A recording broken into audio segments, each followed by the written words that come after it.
So in this video, we'll be learning HTML editors. So a simple text editor is all you need to learn HTML. So what you need to do, you can learn HTML using Notepad or TextEdit. Web pages can be created and modified by using professional HTML editors. However, for learning HTML, we recommend a simple text editor like Notepad in PC or TextEdit if you use Mac. We believe that using a simple text editor is a good way to learn HTML, and you could follow these steps to create your first web page with Notepad or TextEdit. So if you are using PC, some Windows 8 or Windows 7, so you need to the Windows symbol, you need to click on that and type Notepad. In Windows 7 or earlier, you need to go to Start, Programs, Accessories, and then you can open Notepad.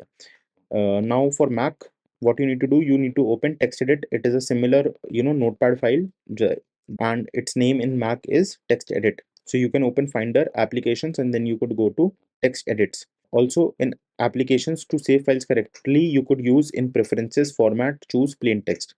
Then under Open and Save, check the box that says display HTML files as HTML code instead of formatted text. So now we have to write some HTML. So you saw the code, how you could write. So Notepad and TextEdit is basically for beginners. If you are a pro and if you do a lot of coding, you will need a Studio Code like VS Code or any other good compiler which you could store all your files and work on it efficiently.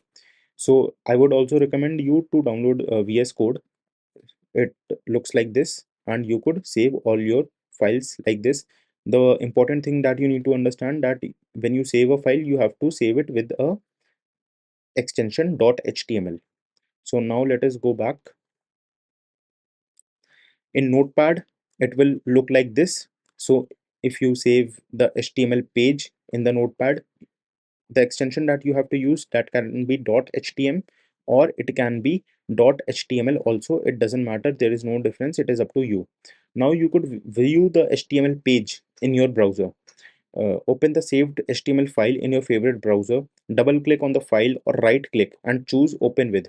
So the result will look like something like this. The file of the name of the file is index.html. You could also use index.html, it's the same thing. And my first heading, my first paragraph, this is something you could do, right?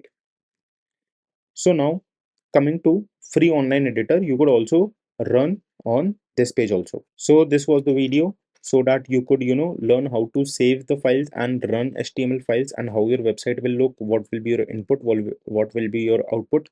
In the next lecture, we'll be discussing about the basics of HTML. So I'll meet you in the next lecture. Thank you.